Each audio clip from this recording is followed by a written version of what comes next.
శ్రీ లలితా సహస్రనామ స్తోత్రం అన్నది అమ్మవారి 1000 నామాల మణిహారం.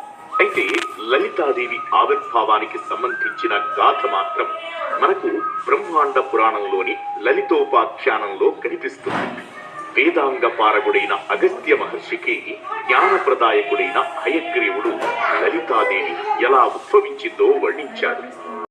పార్వతీ కళ్యాణానికి మన్మధుడు శివుడిపై బాణప్రయోగం చేయడం, పరమేశ్వరుడు 3వ కన్ను తెరవడం మనందరికీ తెలిసిన కథే. ఇక్కడే ఓ విచిత్రం జరిగింది. ఈశ్వరుని ప్రమథ గణాల్లో ఒకరైన చిత్రకర్మ మన్మధుడి భస్మరాశితో బొమ్మను తయారు చేసి దానికి ప్రాణం పోశాడు. పుట్టగానే వాడిలో రాక్షస ప్రవృత్తి మేల్కొంది. ఇదంతా చూస్తున్న బ్రహ్మదేవుడు భండ భండ అన్నాడు. భండ అంటే ఆశ్చర్యం.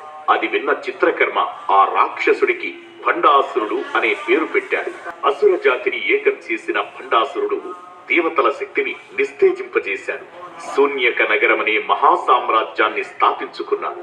భండాసురుడి హింసను భరించలేక దేవతలు పరమేశ్వరుణ్ణి వేడుకోగా మహాశక్తి ఉద్భవంతోనే వాడి అంతం సాధ్యమవుతుందని సెలవిచ్చాడు. సముద్రాన్నే ఎండగట్టి హోమగుండం నిర్మించాడు. శివుడే స్వయంగా యాగాన్ని నిర్వహించే హోతగా కూర్చున్నాడు.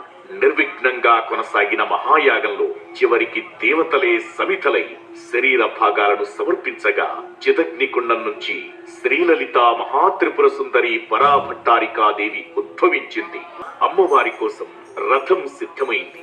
ఆ రథమే నవావరణాత్మకమైన శ్రీయంత్రం. భండాసురుడితో యుద్ధం చేయాలంటే అమ్మవారికి కూడా సైన్యం కావాలి కదా. బాలా త్రిపుర సుందరీ దేవి, శ్యామలాదేవి, వారాహీదేవితో పాటు శ్రీయంత్రం నుంచి 64 కోట్ల యోగిని దేవతలు జన్మించారు. ఇలా శక్తి దేవతలందరి సహకారంతో ఎందరో అసురుల సంహారం తరువాత కామేశ్వర అస్త్రాన్ని ప్రయోగించి శూన్యకా పట్టణ సహితంగా భండాసురుణ్ణి సంహరించింది శ్రీ లలితాదేవి. ఈ వర్ణనకు సంబంధించిన నామమే కామేశ్వరాస్త్ర నిర్దగ్ధస భండాసుర శూన్యక. భండాసురుణ్ణి వధించిన తర్వాత అమ్మవారి ఆగ్రహం ఎంతకు చల్లారలేదట. పరమేశ్వరుని ఆజ్ఞ మేరకు శక్తి స్వరూపిణి మనోన్మణిగా ఈ క్షేత్రానికి చేరుకుంది.